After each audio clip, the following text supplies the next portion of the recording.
Welcome all to the second lecture of Module 4 of Basics of Mechanical Engineering.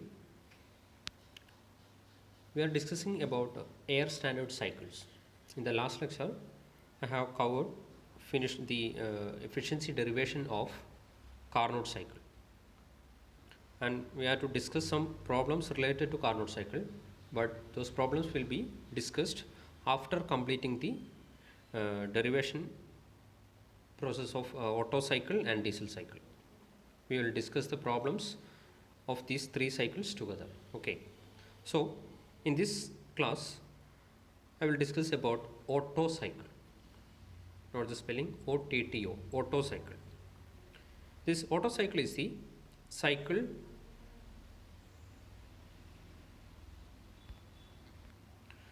which is used for the working of petrol engines. Okay, petrol engines works based on this Otto cycle. The main processes in the actual working cycle of petrol engine is, let's discuss, that is shown here. The first figure, this shows the intake stroke. One stroke means നമ്മൾ എന്താണ് കഴിഞ്ഞ ക്ലാസ്സിൽ പറഞ്ഞിരുന്നു, എഞ്ചിൻ്റെ basic components എന്ന് പറയുന്ന ഒരു piston സിലിണ്ടറാണ്. ഈ സിലിണ്ടറാണ് ഇവിടെ കാണിച്ചിരിക്കുന്നത്. അതിനകത്ത് പിസ്റ്റൺ റെസിപ്രോക്കേറ്റ് ചെയ്യുന്നു. അപ്പോൾ പിസ്റ്റൻ്റെ ഒരു റെസിപ്രോക്കേഷൻ, ഇതിൻ്റെ രണ്ട് പോയിന്റ് നമ്മൾ പറയും. പിസ്റ്റൻ്റെ എക്സ്ട്രീം എൻഡ്, അതായത് സിലിണ്ടറിൻ്റെ രണ്ട് എൻഡിനിടയിലാണ് പിസ്റ്റൺ റെസിപ്രോക്കേറ്റ് ചെയ്യുക. അപ്പം സിലിണ്ടറിനകത്ത് പിസ്റ്റണിന് മാക്സിമം മൂവ് ചെയ്യാൻ പറ്റുന്ന രണ്ട് points, those 2 points are represented by dead center. Okay, so the point at the top side of the cylinder, those point is called a top dead center, and the point at the bottom side is called a bottom dead center. The piston reciprocates between these two dead centers. So in actual cycle, the first process shows the intake stroke. In intake stroke, the piston moves from top dead center. This point is the top dead center. Piston moves from top dead center to bottom dead center, and during that movement it absorbs air fuel mixture. Air fuel mixture enter into the engine cylinder, and after completing this intake stroke, next the piston moves from bottom dead center to top dead center. Initially എന്താണ് TDC, നമ്മൾ short ആക്കിയിട്ട് TDC, top dead centre, TDC എന്നും bottom dead centre BDC എന്നുമാണ് പറയാം. Okay, അപ്പം initially piston TDC നിന്ന് BDCയിലോട്ട് move ചെയ്യുന്നു. ആ സമയത്ത് എന്താണ് എയർ ഫ്യൂവൽ മിക്സ്ചർ, സിലിണ്ടർ എത്തുന്നതിന് മുന്നേ നിങ്ങൾ കാർബറേറ്റർ എന്നൊക്കെയുള്ളൊരു കമ്പോണൻറ്റ് കേട്ടിട്ടുണ്ടാവും. നമുക്ക് ഡീറ്റെയിൽ ആയിട്ട് പഠിക്കാനില്ല. അപ്പോൾ ആ കാർബറേറ്ററിൽ വെച്ചിട്ടാണ് എയർ ഫ്യൂവൽ മിക്സിംഗ് പ്രോസസ്സ് നടക്കുന്നത്. അവിടെ നിന്ന് മിക്സ് ചെയ്ത എയർ ഫ്യൂൽ മിക്സർ സിലിണ്ടറിനകത്തോട്ട് എൻ്റർ ചെയ്യുന്നു during this intake stroke. And the next stroke is compression stroke. During this stroke the piston moves from bottom dead centre to top dead centre, and during that movement this valve is closed. As a result the piston compresses the air fuel mixture inside the engine cylinder. Okay, BDC നിന്ന് TDCയിലോട്ട് piston move ചെയ്യുന്നു. വാൾവൊക്കെ closed ആയിരിക്കും. നേരത്തെ ഇവിടെ ഒരു inlet valve കാണാൻ പറ്റും. ആ വാൾവൊക്കെ closed ആയിരിക്കും. അപ്പം എന്താണ് പിസ്റ്റൺ ഇതിനകത്തുള്ള എയർ ഫ്യൂൽ മിക്സിനെ കംപ്രസ് ചെയ്യും. ഈ സിലിണ്ടറിൻ്റെ ഏറ്റവും ടോപ്പിൽ കാണുന്ന ഈ ഒരു പോയിന്റ് വരെ പിസ്റ്റൺ മൂവ് ചെയ്യില്ല. ഇതല്ല TDC എന്ന് പറയുന്നത്. TDC എന്ന് പറയുന്നത് എന്താണ്, ഈ സിലിണ്ടർ ഹെഡിനേക്കാളും കുറച്ച് താഴെയായിരിക്കും. അതായത് പിസ്റ്റൺ കംപ്ലീറ്റ് TDCയിലെത്തിയാലും സിലിണ്ടറിനകത്ത് കുറച്ച് വോളിയം റിമൈനിങ് ആയിട്ടുണ്ടാവും. ആ വോളിയത്തിലോട്ടാണ് എയർ ഫ്യൂൽ മിക്സറിനെ കംപ്രസ് ചെയ്യുന്നത്. Okay, then at the end of compression a spark is supplied by a spark plug. നിങ്ങൾ കേട്ടിട്ടുണ്ടാവും, സ്പാർക്ക് പ്ലഗ് എന്നുള്ളൊരു ടേം നിങ്ങൾ കേട്ടിട്ടുണ്ടാവും. ഇതൊക്കെ നമ്മൾ എഞ്ചിൻ്റെ കമ്പോണൻസും ഈ ടോപ്പിക്സ് കഴിഞ്ഞിട്ട് പഠിക്കാനുണ്ട്. അപ്പോൾ ഞാൻ കുറച്ചുകൂടെ ഡീറ്റെയിൽഡ് ആയിട്ട് പറഞ്ഞുതരും, ജസ്റ്റ് മനസ്സിലാക്കുക. A spark is applied by the spark plug to the compressed air fuel mixture. Okay, as a result large amount of burning of fuel takes place, and large amount of energy is released inside the engine cylinder. Due to this energy released, the burnt air fuel mixture pushes the piston downwards. That is the power stroke of this cycle. ഇവിടെയാണ് നമുക്ക് power available ആവുന്നത്. Okay, power stroke or expansion stroke എന്നൊക്കെ പറയും. Okay, then at the end of this power stroke, again piston moves from BDC to TDC. During that moment, the products of combustion, that is fumes or burnt gases, escapes through the exhaust valve to the surroundings. ഇതാണ് actual process. Actual auto സൈക്കിളിൽ അല്ലെങ്കിൽ ഒരു petrol എഞ്ചിനിൽ നടക്കുന്ന process. Okay, but while analysing this cycle we will consider only air standard cycle. കഴിഞ്ഞ ക്ലാസ്സിൽ ഞാൻ പറഞ്ഞിരുന്നു, എന്താണ് നമ്മൾ ഒരു സൈക്കിൾ അനലൈസ് ചെയ്യുമ്പോൾ നമ്മൾ ഇവിടെ ഫ്യൂവലിൻ്റെ കേസൊന്നും നമ്മൾ കൺസിഡർ ചെയ്യുന്നില്ല. വർക്കിംഗ് ഫ്ലൂയിഡായിട്ട് എയർ മാത്രം വർക്കിംഗ് ഫ്ലൂയിഡായിട്ടുള്ളൊരു സിസ്റ്റമാണ് നമ്മൾ കൺസിഡർ ചെയ്യുന്നത്. ഓക്കെ, അതിലേക്ക് എന്താണ് ഹീറ്റ് ആഡ് ചെയ്യും, ഹീറ്റ് റിജക്റ്റ് ചെയ്യുകയും ചെയ്യുന്നു. അതിന് കറസ്പോണ്ടിങ് ആയിട്ടുള്ള പവർ അല്ലെങ്കിൽ വർക്ക് പ്രൊഡ്യൂസ് ചെയ്യുന്നു. അങ്ങനെയാണ് നമ്മൾ എയർ സ്റ്റാൻഡേർഡ് സൈക്കിൾസ് പഠിച്ചിരുന്നത്. കാർനോട്ട് സൈക്കിൾ ഡിസ്കസ് ചെയ്യുമ്പോഴും പറഞ്ഞിരുന്നു. അതേപോലെ തന്നെ എയർ സ്റ്റാൻഡേർഡ് സൈക്കിളായിട്ട് തന്നെയാണ് എന്താണ് ഇപ്പോഴുള്ള ഓട്ടോ സൈക്കിളും ഇനി വരാൻ പോകുന്ന ഡീസൽ സൈക്കിളും ഒക്കെ നമ്മൾ ഡിസ്കസ് ചെയ്യുക സൈക്കിൾ അനലൈസ് ചെയ്യുമ്പോൾ, എഫിഷ്യൻസി ഡിറൈവ് ചെയ്യുമ്പോൾ. ഓക്കെ, അപ്പം അതിന് കറസ്പോണ്ടിങ് ആയിട്ട് ഓട്ടോ സൈക്കിൾസ് എയർ സ്റ്റാൻഡേർഡ് സൈക്കിളായിട്ട് കൺവേർട്ട് ചെയ്യുമ്പോൾ അവിടെ എന്തൊക്കെയാണ് വരിക? ഒരു കംപ്രഷൻ പ്രോസസ്സ് ഉണ്ടാവും. സിലിണ്ടറിനകത്ത് എയർ ഉണ്ടാവും, എയറിനെ കംപ്രസ് ചെയ്യുന്നു, എയറിലോട്ട് ഹീറ്റ് ആഡ് ചെയ്യുന്നു. Heat is added to the air. Okay, ഇതാണ് ഈ റെഡ് കളറിൽ എയർ കാണിച്ചിരിക്കുന്നത്. Then next expansion process. അപ്പം ഹീറ്റ് ആഡ് ചെയ്യുമ്പോഴെന്താണ് എനർജി, ഇതിനകത്തുള്ള എയറിന് കുറച്ച് എനർജി കിട്ടും. ആ എനർജി വെച്ചിട്ട് എന്ത് ചെയ്യും? എയർ ഈ പിസ്റ്റണിനെ താഴോട്ടേക്ക് പുഷ് ചെയ്യും. That is the expansion stroke or power stroke. And at the end that is എന്താണ് piston moves from bottom dead center to top dead center and it rejects heat to the surroundings. ഞാൻ പറഞ്ഞിരുന്നു നമുക്ക് എന്താണ് ഹീറ്റിനെ complete ആയിട്ട് വർക്കായിട്ട് convert ചെയ്യാൻ പറ്റില്ല. ഒരു portion എന്താണ് നമ്മൾ റിജക്റ്റ് ചെയ്യേണ്ടി വരും. അപ്പോൾ ഇവിടുന്ന് എത്രയോ എമൗണ്ട് ഹീറ്റ് ആഡ് ചെയ്യുന്നു, heat supplied to the working fluid, അതിൻ്റെ ഒരു പാർട്ട് ഇവിടുന്ന് വർക്കായിട്ട് കൺവേർട്ട് ചെയ്യുന്നു. അതിനുശേഷം എന്താണ് ബാക്കിയുള്ള remaining heat will liberated to the അറ്റ്മോസ്ഫിയറോ എവിടെയാണെന്ന് വെച്ചാൽ സിങ്കിലോട്ട്, അല്ലേ? സോഴ്സും സിങ്കുമാണ് നമ്മൾ ടേംസ് യൂസ് ചെയ്തത്. അപ്പോൾ ഇതാണ് ആക്ച്വൽ സൈക്കിൾ വരുന്നത്. അപ്പോൾ compression process, then this heat addition process is a constant volume process in this case. Then expansion process and heat rejection process is also a constant volume process. ഇവിടെയാണ് നമ്മൾ ശ്രദ്ധിക്കേണ്ടത്. നമ്മൾ Carnot സൈക്കിളിൽ എന്തൊക്കെയാണ് പഠിച്ചിരുന്നത്? Heat add ചെയ്യുന്നതും heat reject ചെയ്യുന്നതും isothermal പ്രോസസ്സായിരുന്നു, കോൺസ്റ്റൻറ്റ് ടെമ്പറേച്ചർ പ്രോസസ്സായിരുന്നു. പിന്നെയുള്ള കംപ്രഷനും എക്സ്പാൻഷനും എന്താണ് ഐസെൻട്രോപ്പിക് പ്രോസസ്സ് തന്നെയായിരുന്നു. But in this case heat addition and heat rejection taking place at a constant volume by keeping the volume of the air or volume of the working fluid constant. Okay, the compression and expansion process are adiabatic process or isentropic process. So the Otto cycle consists of 4 processes. The first one is compression process. That compression process, it can be represented as 1, 2.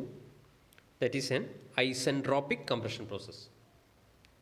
Then second process 2, 3, that is constant volume heat addition process. Then process 3, 4, that is expansion process, which is an isentropic process, isentropic expansion process. And the last process, process 4, 1, that is constant volume heat rejection process. These are the 4 processes involved in Otto cycle. Okay, isentropic compression process, constant volume heat addition process, isentropic expansion process, and constant volume heat rejection process. That is represented in the PV and TS diagram, pressure volume diagram and temperature entropy diagram. So this cycle consists of 2 constant volume process and 2 isentropic process. കംപ്രഷനും എക്സ്പാൻഷനും isentropic പ്രോസസ്സാണ്. അതേപോലെ heat അഡീഷനും heat റിജക്ഷനും എന്താണ് constant volume പ്രോസസ്സാണ്. അപ്പോൾ അതിന് corresponding ആയിട്ടുള്ള P V ഡയഗ്രാമാണ് കാണിച്ചിരിക്കുന്നത്. കുറച്ചുകൂടെ detail ആയിട്ട് പി വി ഡയഗ്രാം പറയാം. ഇത് നമ്മൾ എക്സാമിൽ എന്താണ് ഡിറൈവ് ചെയ്യുമ്പോൾ ഇതിൻ്റെ P V and T S diagram വരക്കണം. ഈ pressure volume and temperature entropy diagram അതെങ്ങനെയാണ് വരച്ചതെന്നുള്ളത് കുറച്ചുകൂടെ ഡീറ്റെയിൽഡ് ആയിട്ടാണ് ഞാൻ ഇവിടെ കാണിച്ചിരിക്കുന്നത്. പി വി ഡയഗ്രാം എങ്ങനെയാണ് പി വി ഡയഗ്രാം വരച്ചിരിക്കുന്നത്? നേരത്തെ നമ്മൾ പറഞ്ഞല്ലോ, സിലിണ്ടർ പറഞ്ഞല്ലോ, സിലിണ്ടറിൽ ഹീറ്റ് ആഡ് ചെയ്യുന്നതും റിജക്റ്റ് ചെയ്യുന്നതും കേസൊക്കെ പറഞ്ഞു. ഈ സിലിണ്ടറിനെ ജസ്റ്റ് നമ്മളൊന്ന് ചെരിച്ച് വെച്ചിരിക്കുന്നതാണ് ഇവിടെ. ഓക്കെ, ഇതാണ്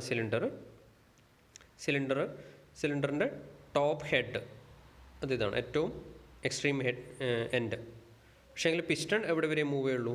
piston moves between these two dotted lines, that is between this T D C top dead centre and B D C. ഇതാണ് പിസ്റ്റൺ. ഈ ഷെയ്ഡഡ് പോർഷനാണ് പിസ്റ്റൺ കാണിച്ചിരിക്കുന്നത്.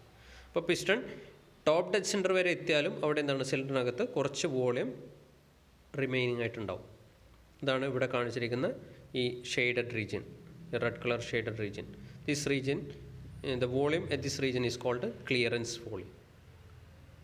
ഓക്കെ, അപ്പം ആ സിലിണ്ടറിനെ ഒന്ന് നമ്മൾ ചെരിച്ച് വെച്ചിരിക്കുന്നു. അതിന് കറസ്പോണ്ടിങ് ആയിട്ടാണ് പി വി ഡയഗ്രാം ഫോം ചെയ്തിരിക്കുന്നത്. ഇനി എന്തൊക്കെയാണ് പ്രോസസ്സ് ഒന്നുകൂടെ പറയാം. The first process is isentropic compression process. During this process piston moves from bottom dead center to top dead center. Initially the piston is at BDC. ഈ പോയിന്റിലാണ് പിസ്റ്റൻ്റെ ഈ end face ആണ് നമ്മൾ പറയാം പിസ്റ്റൻ്റെ. ഓക്കെ, പിസ്റ്റൻ്റെ എൻഡ് ഫേസ് ഈ പോയിന്റിലാണുള്ളത്, B D C എന്ന് പറയുന്ന പോയിന്റിലാണുള്ളത്. അപ്പം piston എങ്ങനെയാണ് മൂവ് ചെയ്യുന്നത്? പിസ്റ്റൺ ഒരു കണക്റ്റിംഗ് റോഡുമായിട്ട് കണക്ട് ചെയ്യും, അത് ഒരു ക്രാങ്കുമായിട്ട് കണക്ട് ചെയ്തിട്ടുണ്ടാവും. ഇവിടെ ഒരു സെൻറ്റർ പോയിന്റ്, ഈ പോയിന്റിന് ബേസ് ചെയ്തിട്ട് ഈ ക്രാങ്ക് റൊട്ടേറ്റ് ചെയ്യാണ് ചെയ്യുക. ഓക്കെ, ക്ലോക്ക് വൈസോ ആൻറ്റി ക്ലോക്ക് വൈസോ ഏത് ഡയറക്ഷനിലും റൊട്ടേറ്റ് ചെയ്തോട്ടെ. ഓക്കെ, അപ്പം ക്രാങ്ക് റൊട്ടേറ്റ് ചെയ്യുന്നതിനനുസരിച്ചാണ് ഇതൊക്കെ എന്താണ് കണക്റ്റഡ് ആണ്. അപ്പോൾ പിസ്റ്റണിന് ടു ആൻഡ് ഫ്രോ മോഷൻ കിട്ടും. Suppose initially the crank and this is the crank. So initially the crank is the position of the crank is like this, horizontal position. ക്രാങ്കിൻ്റെ end point എവിടെയാണ്? ക്രാങ്കിൻ്റെ end point എവിടെയാകുമ്പോൾ എന്താണ് അതുമായിട്ട് connect ചെയ്തിരിക്കുന്ന piston extreme എൻഡിലാണ് ഉണ്ടാവുക, extreme right എൻഡിലാണ് ഉണ്ടാവുക. ഇവിടെ B D സിയിൽ ബോട്ടം ഡെഡ് സെൻറ്ററിൽ. ഓക്കെ, ദെൻ ക്രാങ്ക് റൊട്ടേറ്റ് ചെയ്യുന്നതിനനുസരിച്ച് എന്ത് ചെയ്യും? പിസ്റ്റൺ മൂവ് ചെയ്യാൻ തുടങ്ങും. മൂവ് ചെയ്ത് ക്രാങ്ക് ഇവിടുന്ന് കറങ്ങി ഈ ഒരു പോയിന്റിലേക്ക് എത്തുമ്പോഴേക്ക് പിസ്റ്റൺ എവിടെ എത്തിയിട്ടുണ്ടാവും? എക്സ്ട്രീം എൻഡ്, ലെഫ്റ്റ് സൈഡിലെ extreme end, that is A top dead centre. Top dead സെൻറ്ററിൽ എത്തിയിട്ടുണ്ടാവും. അതാണ് ആക്ച്വൽ വർക്കിംഗ് നടക്കുന്നത്. ഓക്കെ, ഇനി പ്രോസസ്സ് നോക്കാം. First process is the isentropic compression process. That is, initially piston is at a bottom dead center. Let the properties of air inside the cylinder at this condition will be pressure P1, temperature T1 and a volume V1. P1, V1, T1. Piston ഈ പോയിന്റിലാവുമ്പോൾ അതിന് corresponding, അതായത് P V ഡയഗ്രാമത്തിൽ കാണിച്ചിരിക്കുന്ന point 1, അതിന് corresponding ആയിട്ടുള്ള properties എന്ന് പറയുന്നത് P1, V1, T1 ആയിരിക്കും. Then piston compresses the air inside the cylinder isentropically. That is, piston moves from bottom dead center to top dead center. And during that movement, the piston compresses the air inside the engine cylinder. Okay, piston compresses the air from point 1 to point 2. This is the isentropic compression process. അപ്പോൾ piston B D സിന്ന് T D സിയിലേക്ക് എത്തുമ്പോഴേക്ക് volume എന്താണ്? V1 എന്ന് പറയുന്ന വോളിയത്തിൽ നിന്ന് V2 എന്ന് പറയുന്ന വോളിയത്തിലേക്ക് എത്തിയിട്ടുണ്ടാവും.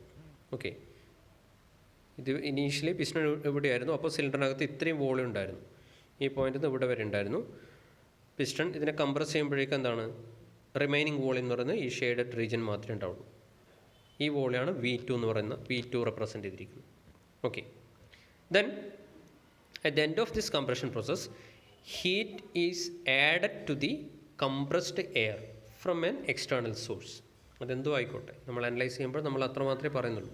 ഒരു എക്സ്റ്റേണൽ സോഴ്സിൽ നിന്ന് ഹീറ്റ് ആഡ് ചെയ്യുന്നു സിലിണ്ടറിലോട്ട്, അല്ലെങ്കിൽ ഇവിടെയുള്ള വർക്കിംഗ് ഫ്ലൂയിഡായ എയറിലോട്ട്. Heat is added to the air at a constant volume, keeping the volume constant.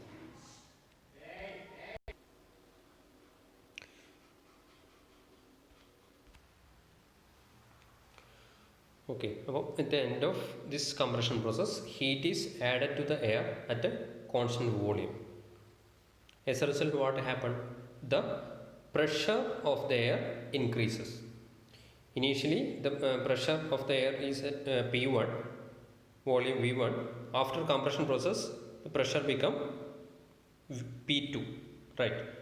Compress ചെയ്യുമ്പോൾ എന്താണ് വോളിയം കുറയും, പ്രഷർ കൂടും. അപ്പോൾ P1 എന്നുള്ള പ്രഷർ ആക്സിസിൽ P1 എന്നുള്ള പ്രഷർ P2 ആയി. Then after compression process, heat is added at a constant volume. That means volume remains constant.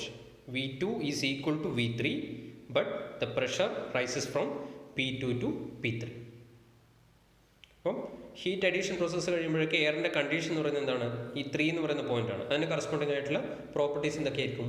Pressure will be P3, volume will be V3 and temperature will be T3. But the volume V2 is equal to V3. Right. Okay. Then after this heat addition process, the air expands isentropically. That is a process 3-4. Air expands isentropically. That is the process 3-4. Isentropic expansion process. There will not be any heat addition or rejection taking place, but the volume of the air increases from V3 to V4 and its pressure decreases from P3 to P4. Right. Expansion process ആണ്. Expansion process ആകുമ്പോൾ volume increase ചെയ്യും, pressure decrease ചെയ്യും. Okay. After expansion process, the condition of air become 4. Okay. This expansion process is the actual power cycle of this petrol cycle or Otto cycle. ഇവിടെയാണ് power generate ചെയ്യുന്നത്. Okay, 3-4 എന്ന് പറയുന്ന പ്രോസസ്സിലാണ് power generate ചെയ്യുന്നത്. Then after expansion process the properties of air become P4, V4 and T4. Pressure P4, volume V4 and temperature T4. Then after this expansion process, the heat is rejected by the air to make the air into the initial condition. 1 എന്ന് പറയുന്ന condition എത്തിക്കാൻ വേണ്ടിയിട്ട് എന്ത് ചെയ്യും? Heat reject ചെയ്യും. Some amount of heat rejected. Okay, that process also taking place at a constant volume. 4-1 is a process. So the volume V1 will be equal to V4. Okay, similarly volume V2 will be equal to V3. This is the Otto cycle. Processes taking place in the Otto cycle. Okay, its TS diagram will be like this. Temperature entropy diagram will be like this. ഇതൊക്കെയാണ് 1-2 എന്ന് പറയുന്ന isentropic compression പ്രോസസ്സാണ്. 2-3 എന്ന് പറയുന്ന constant volume heat addition പ്രോസസ്സാണ്. 3-4 എന്ന് പറയുന്ന isentropic expansion ആണ്. അഗൈൻ 4-1 എന്ന് പറയുന്നത് എന്താണ്? കോൺസ്റ്റന്റ് വോളിയം ഹീറ്റ് റിജക്ഷൻ പ്രോസസ്സാണ്. ഓക്കെ, ഇനി നമ്മൾ എഫിഷ്യൻസി ഡെറിവേഷനിലോട്ടാണ് പോകുന്നത്. ഇങ്ങനെയായിരുന്നു എഫിഷ്യൻസി ഡെറിവേഷൻ സ്റ്റാർട്ട് ചെയ്തിരുന്നത്. ഞാൻ പറഞ്ഞിരുന്നു എഫിഷ്യൻസി ഡെറിവേഷൻ്റെ ഫസ്റ്റ് 2 സ്റ്റെപ്സ് എന്ന് പറയുന്നത് കാർനോട്ട് സൈക്കിളോ ഓട്ടോ സൈക്കിളോ ഡീസൽ സൈക്കിളോ ഏതും ആയിക്കോട്ടെ എല്ലാത്തിനും സെയിം ആണ്. എന്താണ്? Efficiency eta is equal to net work done divided by heat added. ഇങ്ങനെ ഒരു എഞ്ചിൻ നമ്മൾ കഴിഞ്ഞ ക്ലാസ്സിൽ പഠിച്ചില്ലേ? അപ്പം അതിലോട്ട് എത്രയോ എമൗണ്ട് ഹീറ്റ് ആഡ് ചെയ്യുന്നു, അതിൻ്റെ ഒരു പാർട്ട് വർക്കായിട്ട് കൺവേർട്ട് ചെയ്യുന്നു, remaining heat reject to the low temperature reservoir. So efficiency eta will be equal to net work done divided by net heat added. Work done will be equal to heat supplied minus heat rejected. So eta is equal to heat supplied minus heat rejected divided by heat supplied. ഇതാണ് basic equation. ഇതിലാണ് നമ്മളെല്ലാം derive ചെയ്ത് വരുന്നത്. Okay, അപ്പം ഈ heat supply ചെയ്യുന്നതും heat reject ചെയ്യുന്നതൊക്കെ ഏത് തരത്തിലുള്ള പ്രോസസ്സാണോ അതിനനുസരിച്ചാണ് നമ്മുടെ എക്സ്പ്രഷനിൽ ചേഞ്ചസ് വരിക. കഴിഞ്ഞ കാർനോട്ട് സൈക്കിളിൽ ഇത് ഹീറ്റ് അഡീഷനും ഹീറ്റ് റിജക്ഷനും ഒക്കെ ഐസോതെർമൽ പ്രോസസ്സായിരുന്നു. അപ്പോൾ അതിന് കറസ്പോണ്ടിങ് ആയിട്ടുള്ള ഇക്വേഷൻസ് ആണ് നമ്മൾ യൂസ് ചെയ്തിരിക്കുന്നത്. ഇവിടെ എന്താണ്? ഹീറ്റ് അഡീഷനും ഹീറ്റ് റിജക്ഷനും നടക്കുന്നത് കോൺസ്റ്റന്റ് വോളിയം പ്രോസസ്സാണ്. ഓക്കെ, നോട്ട് ചെയ്തോളൂ. Since process 1, 2 and 3, 4 are adiabatic process, no heat transfer is possible. So heat transfer is possible only during process 2, 3 and 4, 1. Okay, so if m is the mass of the air inside the cylinder, then mass of the working fluid എന്നാണ് പറഞ്ഞിരിക്കുന്നത്. ഇവിടെ നമ്മൾ എന്താണ് consider ചെയ്തിരിക്കുന്നത്? Air ആണ് working fluid. അപ്പം എയറിൻ്റെ mass m ആണെങ്കിൽ heat supplied during the constant volume process 2, 3. Heat added to the air during constant volume process 2, 3 is equal to m into CV into T3 minus T2. അപ്പം എത്ര amount heat ആ എയറിലോട്ട് add ചെയ്തു എന്നുള്ളതിൻ്റെ എക്സ്പ്രഷനാണിത്. M kilogram air ആണ് ഉണ്ടായിരുന്നത്. C V എന്ന് പറയുന്നത് എന്താണ്? C V specific heat at constant volume. അപ്പോൾ എന്തായിരുന്നു specific heat at constant volume? നമ്മൾ ഫസ്റ്റ് ഇൻട്രൊഡക്ഷൻ ക്ലാസ്സിൽ ഞാൻ പറഞ്ഞിരുന്നു. Amount of heat added to raise the temperature of unit mass of a substance through unit degree Celsius when that heating process is taking place at a constant volume. ഒരു സബ്സ്റ്റൻസിനെ constant വോളിയത്തിൽ heat ചെയ്യുമ്പോൾ അതിൻ്റെ temperature 1 degree Celsius rise ചെയ്യാൻ ആവശ്യമായ ഹീറ്റിൻ്റെ amount ആണ് C V എന്ന് പറയുന്നത്. എങ്ങനെയാണെങ്കിൽ ആ heat addition process constant volume പ്രോസസ്സായിട്ടാണ് നടക്കുന്നതെങ്കിൽ. ഓക്കെ, കോൺസ്റ്റൻറ്റ് വോളിയം പ്രോസസ്സാണെങ്കിൽ അതിന് ആവശ്യമുള്ള വാല്യൂ ആണ് C V, C suffix V എന്ന് പറയുന്നത്. ഇപ്പോൾ ഇവിടെ എം കിലോഗ്രാം മാസ് ഉണ്ട്, അതിൻ്റെ ടെമ്പറേച്ചർ T3 നിന്ന് T2 ചേഞ്ച് ആയത്.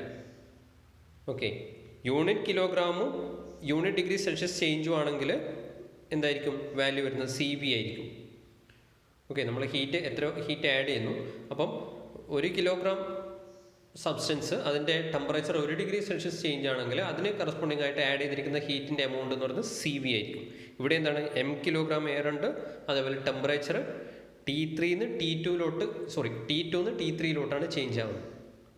So the temperature difference will be T3 - T2 and mass of substance is M. Then the total heat supplied to the working fluid, to the air, will be equal to mCv into T3 - T2. Okay. Similarly, heat rejected during the process 4-1.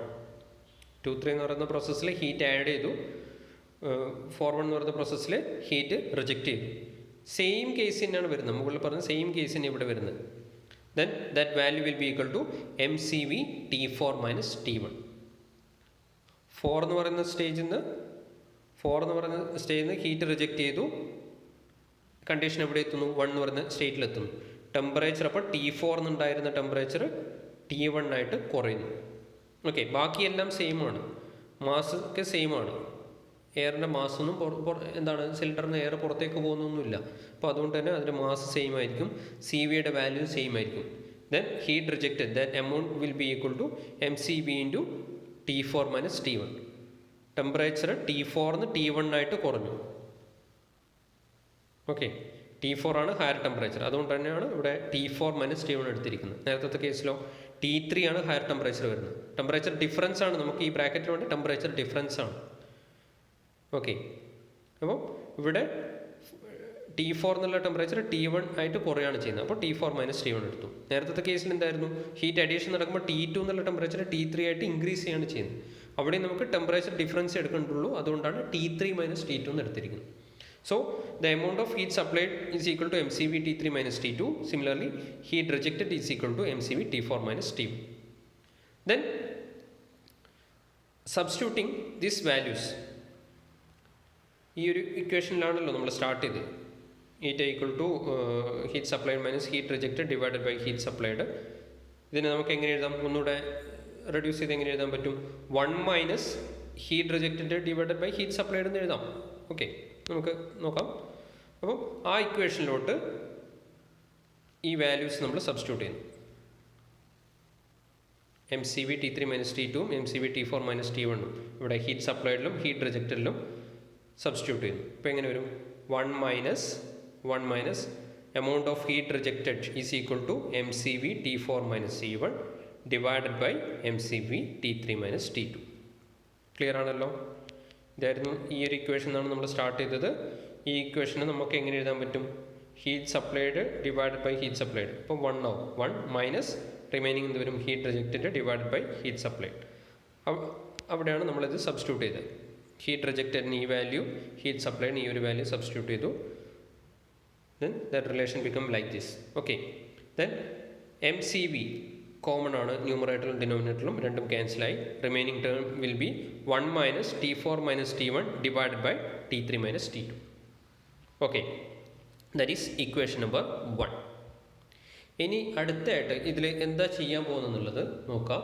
ഞാൻ മുമ്പേ പറഞ്ഞിരുന്നു PVT relations പഠിക്കുമ്പോൾ ചില relations നമുക്ക് വളരെ അത്യാവശ്യമാണ് ഓർത്ത് വെക്കണം എന്ന് പറഞ്ഞിരുന്നു അല്ലേ. അഡിയബാറ്റിക് പ്രോസസ്സിൻ്റെ വോളിയം ടെമ്പറേച്ചർ റിലേഷൻ അല്ലെങ്കിൽ ടെമ്പറേച്ചർ വോളിയം റിലേഷൻ ഓർത്ത് വെക്കാൻ പറഞ്ഞിരുന്നു ഞാൻ. എങ്ങനെയാണ് വന്നത് പ്രത്യേകിച്ച് സ്പെഷ്യലായിട്ട് ഞാൻ പറഞ്ഞിരുന്നു ഡെറിവേഷൻ പ്രോസസ്സിൽ നമുക്ക് ആവശ്യമുണ്ടെന്നുള്ളത്. അപ്പം ഇനി അടുത്തതായിട്ട് നമ്മൾ ചെയ്യാൻ പോകുന്നത് എന്ത് ചെയ്യും, എന്താണ് ചെയ്യാൻ പോകുന്നത് എന്നുള്ള ഒരു ഐഡിയ മനസ്സിൽ വേണം. ഈ T3 എന്ന് പറയുന്ന ടെമ്പറേച്ചറിനെ T4 എന്ന് പറയുന്ന ടെമ്പറേച്ചറിൻ്റെ ടേംസിലോട്ട് കൺവേർട്ട് ചെയ്യും. ഓക്കെ, എങ്ങനെ കൺവേർട്ട് ചെയ്യുന്നുള്ളത് ഞാൻ പറഞ്ഞുതരാം, അപ്പോൾ മനസ്സിലാവും. അതേപോലെ T2 എന്നുള്ള ടെമ്പറേച്ചറിനെ T1 എന്നുള്ള ടെമ്പറേച്ചറിൻ്റെ ടേംസിലോട്ട് കൺവേർട്ട് ചെയ്യും. അതാണ് നമ്മൾ അടുത്തതായിട്ട് ചെയ്യാൻ പോകുന്നത്. അതിന് വേണ്ടിയിട്ട് നമ്മൾ എന്ത് ചെയ്യും, will consider the adiabatic process 1-2 എന്ന് പറയുന്ന അഡിയബാറ്റിക് പ്രോസസ്സ് ഓർമ്മയില്ലേ. 1-2 എന്ന് പറയുന്ന അഡിയബാറ്റിക് പ്രോസസ്സ് കൺസിഡർ ചെയ്യും. ഓക്കെ, ആ പ്രോസസ്സിലുള്ള ടെമ്പറേച്ചർ വോളിയം റിലേഷൻ 1-2 എന്ന് പറയുന്ന അഡിയബാറ്റിക് പ്രോസസ്സിൽ ടെമ്പറേച്ചർ വോളിയം റിലേഷൻ എന്തായിരുന്നു റിലേഷൻ? ഈ റിലേഷൻ നമ്മൾ മുമ്പേ പഠിച്ചാണ്, ഓർമ്മയുണ്ടാവും. അല്ലെങ്കിൽ മറന്നുപോയിട്ടുള്ളവരുണ്ടെങ്കിൽ ഒന്ന് നോക്കുക, പ്രീവിയസ് ക്ലാസ്സസ് നോക്കുക. ഇൻട്രൊഡക്ഷൻ ക്ലാസ്സിൽ പറഞ്ഞിട്ടുണ്ട്. എന്തായിരുന്നു relation? T2/T1 is equal to V1/V2 whole raise to gamma minus 1. Okay, T2/T1 is equal to V1/V2 whole raise to gamma minus 1. This ratio V1/V2 is called R. എന്താണ് R എന്ന് പറയുന്നത്? That is a compression ratio. എന്തായിരുന്നു compression ratio എന്ന് പറയുന്നത്? V1 വോളിയമുള്ള ഒരു സബ്സ്റ്റൻസിനെ അല്ലെങ്കിൽ working ഫ്ലൂയിഡിനെ നമ്മൾ V2 വോളിയത്തിലോട്ട് compress ചെയ്തു അല്ലേ. അപ്പം കംപ്രഷൻ റേഷ്യോ എന്ന് പറയുന്നത് എന്താണ്? V1/V2 or volume before compression divided by volume after compression, that is V1/V2, that is represented by the letter R. So substituting this value R here, this relation become T2/T1 is equal to R raised to gamma minus 1. Instead of V1/V2 we are substituting R. Okay, then the value of T2 become T2 is equal to T1 into R raised to gamma minus 1. നമ്മൾ എങ്ങനെയാണ് പോയത് ഞാൻ പറഞ്ഞിരുന്നു. നമുക്ക് T2-ന് T1-ൻ്റെ ടേംസിൽ ഒരു expression കണ്ടുപിടിക്കണം, അതേപോലെ T3-ക്ക് T4-ൻ്റെ ടേംസിൽ ഒരു എക്സ്പ്രഷൻ കണ്ടുപിടിക്കണം എന്ന് പറഞ്ഞിരുന്നു. So the expression for T2 in terms of T1 will be like this. എന്താണ്? T2 is equal to T1 into R raised to gamma minus 1. That is equation number 2. Okay, similarly we can find out an expression for T3 in terms of T4. അതല്ലേ നമ്മളെടുത്ത് പറഞ്ഞത്? T3-ക്ക് T4-ൻ്റെ ടേംസിൽ ഒരു expression കണ്ടുപിടിക്കണം. For that, consider the second adiabatic process 3-4 എന്നുള്ള adiabatic expansion process consider ചെയ്യുക. അവിടെയുള്ള temperature volume relation, നേരത്തെ പോലെ ടെമ്പറേച്ചർ വോളിയം റിലേഷൻ എടുക്കുക. എങ്ങനെ വരും? 3-4 എന്നുള്ള പ്രോസസ്സാണ്. T3/T4 is equal to V4/V3 whole raise to gamma minus 1. ഈ റിലേഷൻ എങ്ങനെയാണ് വന്നത് എന്നുള്ളത് ഞാൻ മുമ്പേ പറഞ്ഞു. നോക്കുക, സംശയം ഉണ്ടെങ്കിൽ നമുക്കൊരു ഡിസ്കഷൻ ക്ലാസ്സിൽ നിങ്ങൾക്ക് ചോദിക്കാം. ഇതെങ്ങനെ എഴുതി എന്നുള്ളതിൽ ഡൗട്ട് ഉണ്ടെങ്കിൽ. നമ്മൾ ഇൻട്രൊഡക്ഷൻ ക്ലാസ്സിൽ പറഞ്ഞ 1-2 എന്ന് പറയുന്ന ഒരു പ്രോസസ്സിലാണ്. 1-2 എന്ന് പറയുന്ന പ്രോസസ്സിലാണ്. അതിന് കറസ്പോണ്ടിങ് ആയിട്ടാണ് ഇവിടെ ഇപ്പോൾ 3-4 എന്ന് പറയുന്ന പ്രോസസ്സിൽ ടെമ്പറേച്ചർ വോളിയം റിലേഷൻ നോട്ട് ചെയ്തിരിക്കുന്നത്. Okay, T3/T4 is equal to V4/V3 whole raised to gamma minus 1.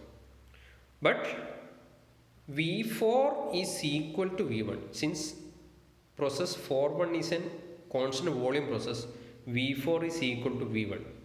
Similarly, V3 is equal to V2. Since process 2-3 is another constant volume process, V3 is equal to V2.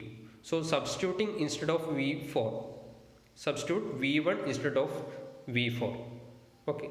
Similarly, V2 instead of V3. Then this V4/V3 whole raised to gamma minus 1 become V1/V2 whole raised to gamma minus 1. V1/V2 is compression ratio R. Okay. That is R raised to gamma minus 1. So T3/T4 is equal to R raised to gamma minus 1. That means T3 is equal to T4 into R raised to gamma minus 1. Okay. So we have find out an expression for T3 in terms of T4. ഞാൻ രണ്ട് കാര്യങ്ങളാണ് പറഞ്ഞിരുന്നത്. ഈ ഒരു step കഴിഞ്ഞിട്ട് equation 1 generate ചെയ്തതിന് ശേഷം രണ്ട് കാര്യങ്ങളാണ് ഞാൻ പറഞ്ഞിരിക്കുന്നത്. എന്താണ്? ഒന്ന് T2-ന് T1-ൻ്റെ ടേംസിൽ ഒരു എക്സ്പ്രഷൻ കണ്ടുപിടിക്കണം, അതേപോലെ T3-ക്ക് T4-ൻ്റെ ടേംസിൽ ഒരു എക്സ്പ്രഷൻ കണ്ടുപിടിക്കണം. അത് രണ്ടും നമ്മൾ ചെയ്തു അല്ലേ? T2-ന് T1-ൻ്റെ ടേംസിൽ T2 is equal to T1 into R raised to gamma minus 1 എന്നുള്ള എക്സ്പ്രഷൻ കണ്ടുപിടിച്ചു. Similarly T3 is equal to T4 into R raised to gamma minus 1 എന്നുള്ള എക്സ്പ്രഷൻ കണ്ടുപിടിച്ചു. That is equation 3. This is equation 2. Then next step, substitute equation 2 and 3 in equation number 1. അതായത് equation 3 T3-യുടെ value T2-ൻ്റെ value എവിടെ substitute ചെയ്യാം? ഈ 1 എന്നുള്ള ഇക്വേഷനിൽ T3-ക്കും T2-നും ഇവിടെ substitute ചെയ്യാം. Then equation 1 become eta is equal to 1 minus ന്യൂമറേറ്ററിൽ ചേഞ്ച് ഒന്നുമില്ല, T4 minus T1 divided by ഡിനോമിനേറ്ററിൽ എന്ത് വരും? T4 into R raised to gamma minus 1 instead of T3, and instead of T2 it is T1 into R raised to gamma minus 1. Okay, R raised to gamma minus 1 is common term in the denominator, that is taking out of the bracket. Then that relation become 1 minus T4 minus T1 divided by R raised to gamma minus 1 നമ്മൾ ഇവിടെ എന്താണ് ബ്രാക്കറ്റിൻ്റെ പുറത്തേക്ക് എടുക്കുന്നു. ബാക്കി term എന്തായിരിക്കും? T4 minus T1 ആയിരിക്കും. ന്യൂമറേറ്ററിലും T4 minus T1, ഡിനോമിനേറ്ററിലും T4 minus T1. That terms get cancelled. The remaining term will be 1 minus 1 by R raised to gamma minus 1. 1 minus 1 by R raised to gamma minus 1. That is the final expression for efficiency of Otto cycle. Okay, ഇതാണ് Otto സൈക്കിളിൻ്റെ efficiency കാണാനുള്ള equation, where R is the compression ratio represented by V1 by V2. Okay, and from the above equation it can be observed that the efficiency of Otto cycle is depend on the compression ratio. Practically the compression ratio of petrol engine ranges from 8 to 12. Normal കേസിൽ petrol എഞ്ചിൻ്റെ Otto സൈക്കിളിൻ്റെ compression ratio ആറിൻ്റെ value എന്ന് പറയുന്നത് 8-ൻ്റെയും 12-ൻ്റെയും ഇടയിലായിരിക്കും. Okay, compression ratio is restricted due to phenomenon of knocking at a higher compression ratio. എഞ്ചിൻ്റെ വർക്കിങ്ങിൽ വരുന്നൊരു ഫിനോമിനാണ് നോക്കിംഗ് എന്ന് പറയുന്നത്. ഡീറ്റെയിൽസിലോട്ട് പോകുന്നില്ല ഞാൻ. അപ്പം അതുകൊണ്ടാണ് നോക്കിംഗ് കൺട്രോൾ ചെയ്യണം എന്നുള്ളതുകൊണ്ടാണ് കംപ്രഷൻ റേഷ്യോ 8-ൻ്റെയും 12-ൻ്റെയും ഇടയിലോട്ട് ഫിക്സ് ചെയ്തിരിക്കുന്നത്.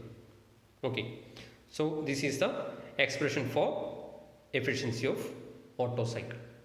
അപ്പം ഈ ഒരു ക്ലാസ് ശരിക്കും കേൾക്കുക, അതിൻ്റെ നോട്ട്സ് നിങ്ങൾ പ്രിപ്പയർ ചെയ്യാൻ നോക്കുക. ഈ ഡെറിവേഷൻ, അതായത് കാർനോട്ട് സൈക്കിളിൻ്റെ എഫിഷ്യൻസിൻ്റെ ഡെറിവേഷനും ഓട്ടോ സൈക്കിളിൻ്റെ എഫിഷ്യൻസിൻ്റെ ഡെറിവേഷനും ഞാൻ PDF ആയിട്ട് മൂഡിൽ അപ്ലോഡ് ചെയ്യുന്നതായിരിക്കും. Okay, thank you.